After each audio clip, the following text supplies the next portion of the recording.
Hello friends, आप सभी का मेरे यूटी फैक्ट चैनल पर स्वागत है। आज से हम लोग एक नया टॉपिक को स्टार्ट करने जा रहे हैं। तो नया टॉपिक है भारत में जल संसाधन एवं बहुउद्देशीय परियोजनाएं। तो जल संसाधन के अंतर्गत हम लोग इसमें पढ़ेंगे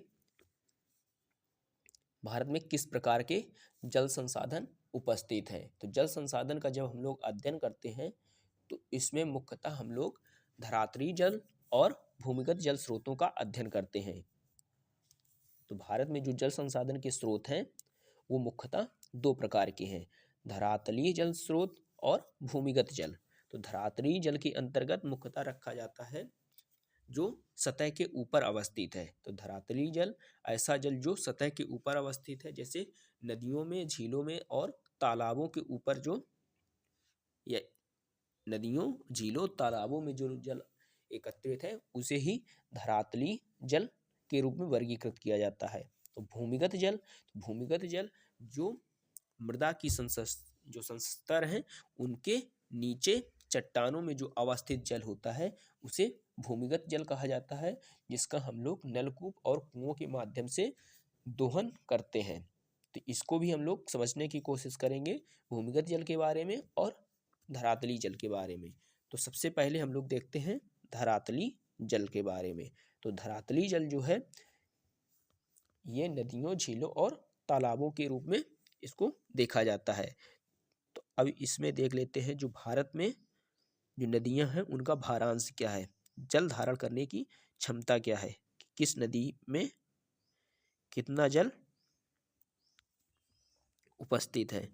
जो ब्रह्मपुत्र नदी है, तो ब्रह्मपुत्र नदी धरातली जल का, भारत के धरातली जल का लगभग 34% अकेले धारित करता है। तो 34% जो जल है केवल ब्रह्मपुत्र नदी धारित करती है धरातली जल का। इसी प्रकार से गंगा जो है भारत की सबसे बड़े अपवाह प्रतिरूप का निर्माण करती है, किंतु जल धारण करने की क्षमता में इसका स्थान दूसरा है।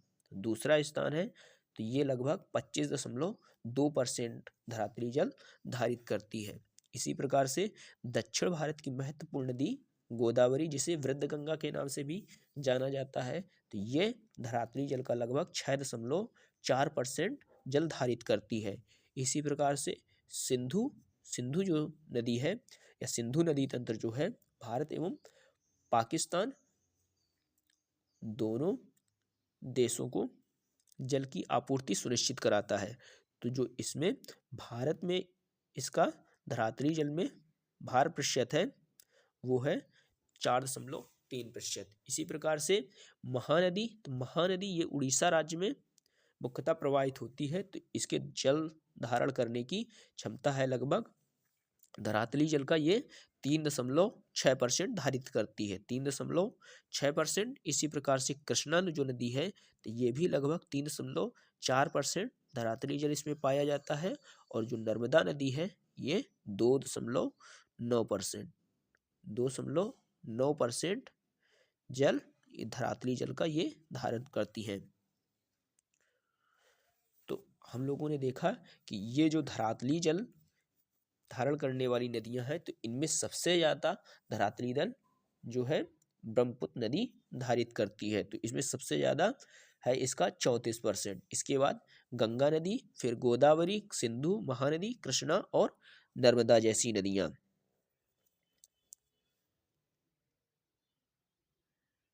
तो ये जो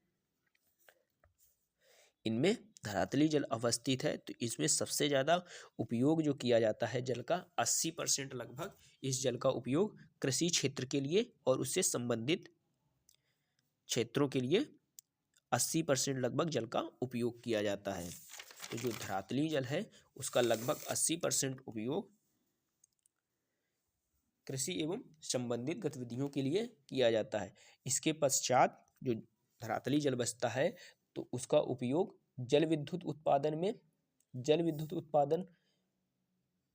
के लिए किया जाता है। तो जल विद्युत उत्पादन के लिए लगभग 13% धरातली जल का उपयोग किया जाता है।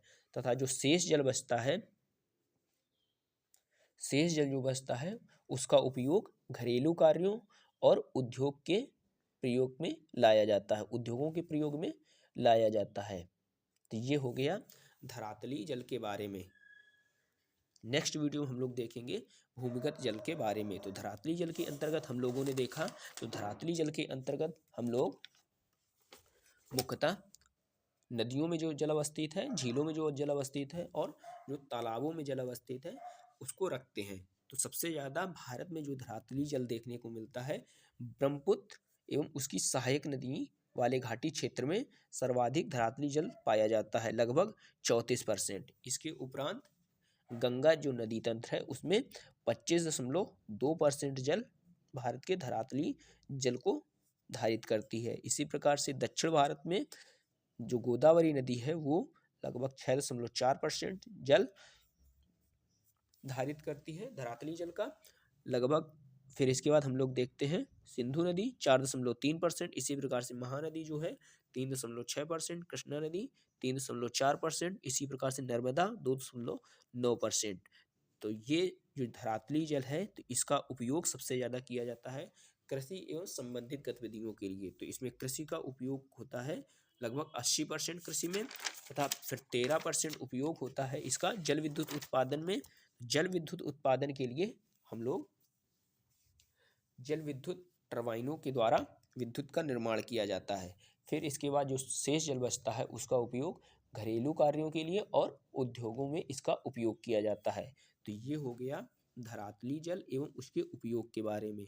नेक्स्ट वीडियो हम लोग देखेंगे भूमिगत जल एवं उसको दोहन किस प्रकार से किया जाता है उसके बारे में देखने की हम लोग कोशिश करेंगे। वीडियो अच्छा लगा हो तो वीडियो को लाइक करें, कमेंट करें तथा बेल आइकन को जरूर प्रेस कर लीजिए जिससे वीडियो सबसे पहले आप तक पहुंच सके। थैंक यू, धन्यवाद।